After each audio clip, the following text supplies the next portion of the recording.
The men of Yrnth.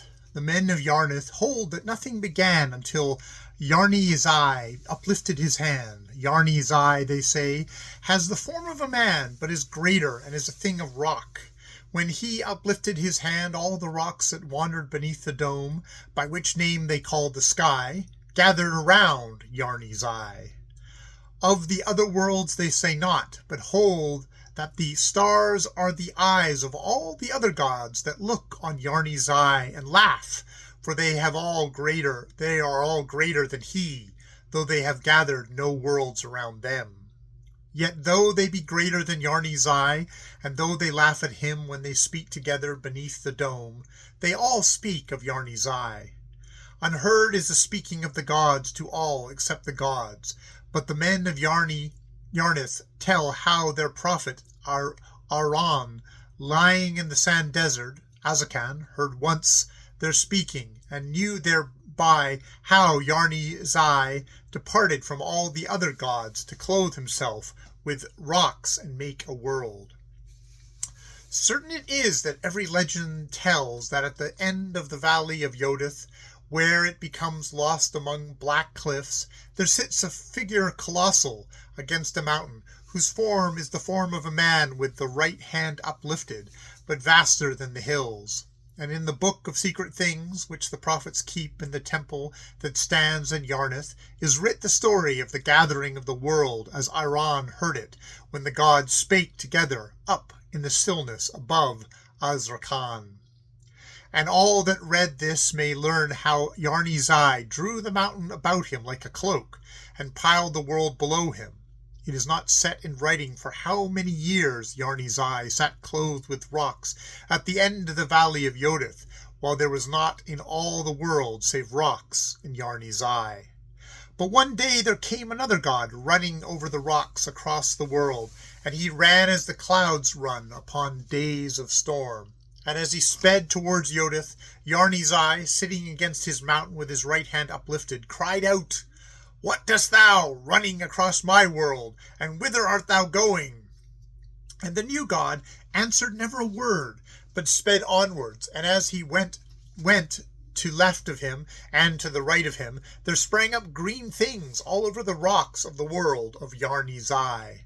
So the new god ran round the world and made it green, saying in the valley where Yrnth sat monstrous against his mountain, and certain lands wherein Kadoro, the drought, browsed horribly at night. Further, the writing in the book tells how there came yet another god running speedily out of the east, as swiftly as the first, with his face set westward, and not to stay his running, and how he stretched both arms outwards behind him, and to the left of him, and to the right of him, as he ran, the whole world whitened. And Yrnth cried out, "What dost thou, running across my world?" And the new god answered, "I bring the snow for all the world, whiteness and resting and stillness." And he stilled the running of the streams, and laid his hands even upon the head of Yrnth, and muffled the noises of the world, till there was no sound in all the lands, but the running of the new god that brought the snow as he sped across the plains. But the two new gods chased each other for ever round the world, and every year they passed again, running down the valleys and up the hills and away across the plains, before Yrnth, whose hand uplifted, had gathered the world about him. And, furthermore, the very devout may read how all the animals came up to the valley of Yrnth, to the mountain whereon rested Yrnth, saying, "Give us leave to live, to be lions, rhinoceroses, and rabbits, and to go about the world." And Yrnth gave leave to the animals to be lions, rhinoceroses, and rabbits, and all the other kinds of beasts, and to go about the world. But when they all had gone, he gave leave to the birds to be a bird, and to go about the sky. And further there came a man into the valley, who said, "Yrnth, thou hast made animals into thy world. O Yrnth, ordain that there be men." So Yrnth made men. Then there was in the world Yrnth and the two strange gods that brought the greenness and the growing, and the whiteness and the stillness, and the animals and men.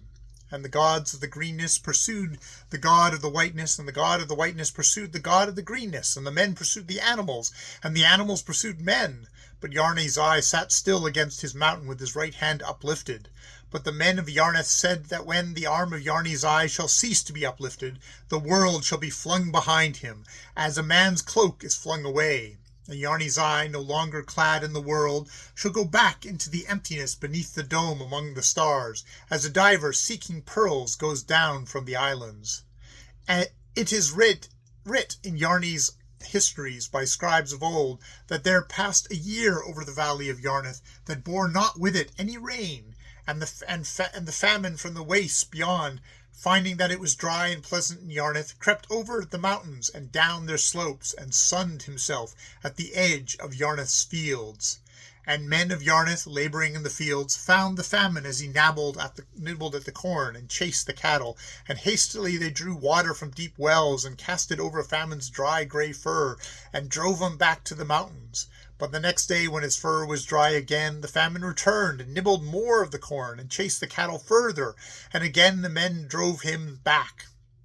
But again the famine returned, and there came a time when there was no more water in the wells to frighten the famine with, and he nibbled the corn till all of it was gone, and the cattle that he chased grew very lean. And the famine drew nearer, even to the houses of men, and trampled on their gardens at night, and ever came creeping nearer to their doors. At last the cattle were able to run no more, and one by one the famine took them by their throats and dragged them down. And at night he scratched in the ground, killing even the roots of things, and came and peered in at the doorways, and started back and peered in at the door again a little further, but yet was not bold enough to enter altogether, for fear that men should have water to throw over his dry grey fur. Then did the men of Yrnth pray to Yarni's eye, as he sat far off beyond the valley, praying to him night and day to call his famine back. But the famine sat and purred and slew all the cattle, and dared at last to take men for his food. And the histories tell how he slew children first, and afterwards grew bolder and tore down women, till at last he even sprang at the throats of men as they laboured in the fields. Then said the men of Yrnth, there must go one to take our prayers to the feet of Yarni's eye, for the world at evening utters many prayers, and it may be that Yarni's eye, as he hears all earth lamenting when the prayers at evening flutter to his feet, may have missed among so many the prayers of the men of Yrnth.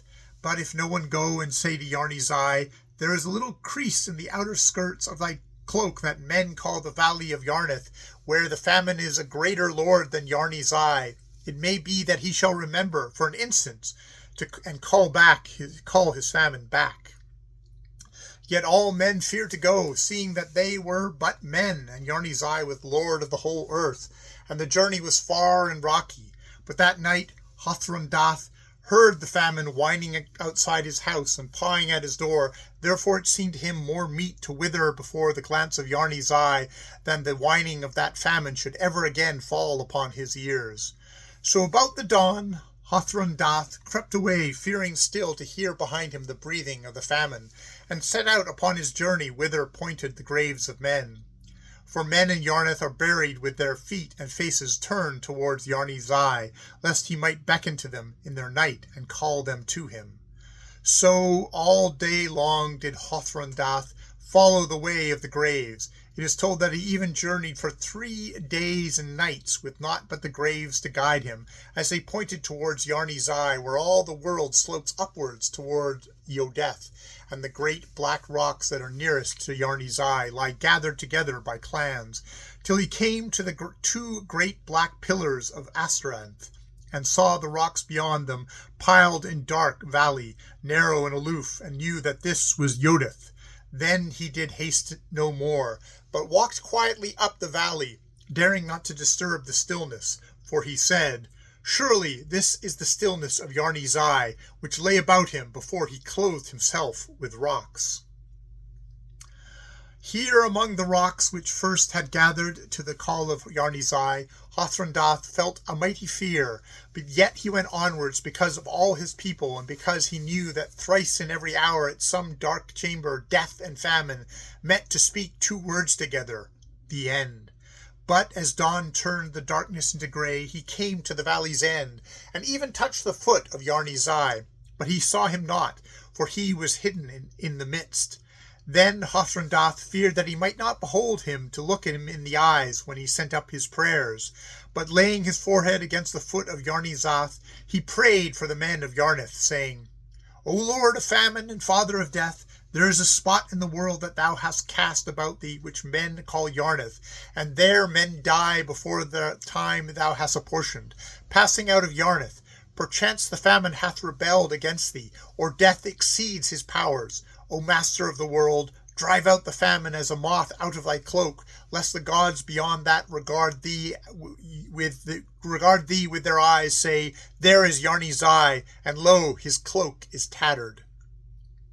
And in the midst no sign made Yrnth. Then did Hothrundath pray to Yrnth to make some sign with his uplifted hand, that he might know he heard him. In the awe and silence he waited, until nigh the dawn, the mist that hid the figure rolled upwards. Serene above the mountains, he brooded over the world, silent, with right hand uplifted. What Hothrundath saw there upon the face of Yrnth no history telleth, nor or how he came again alive to Yrnth. But this is writ, that he fled, and none hath since beheld the face of Yrnth. Some say that he saw a look on the face of the image that set a horror tingling through his soul.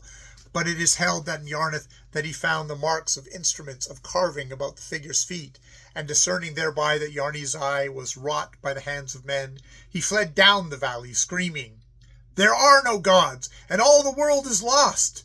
And hope departed from him and all the purposes of life. Motionless behind him, lit by the rising sun, sat the colossal figure with his right hand uplifted, that man had made in his own image.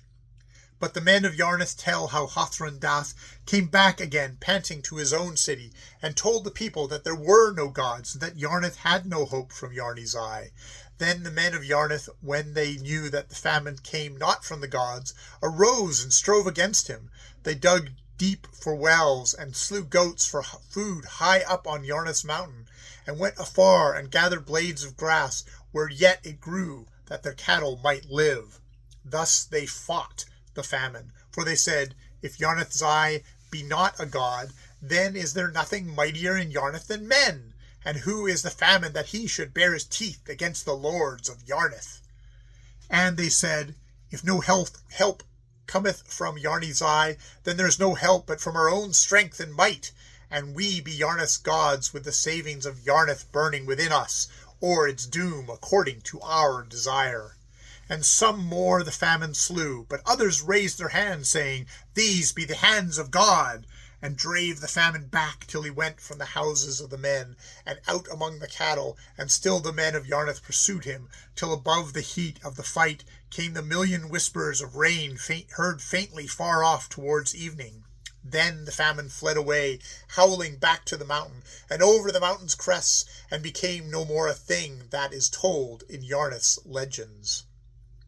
1,000 years have passed across the graves of those that fell in Yrnth by the famine, but the men of Yrnth still pray to Yrnth, carved by men's hands in the likeness of a man. For they say, It may be that the prayers we offer to Yrnth may roll upwards from his image, as do the mists at dawn, and somewhere find at last the other gods, or that God who sits behind the others, of whom our prophets know not.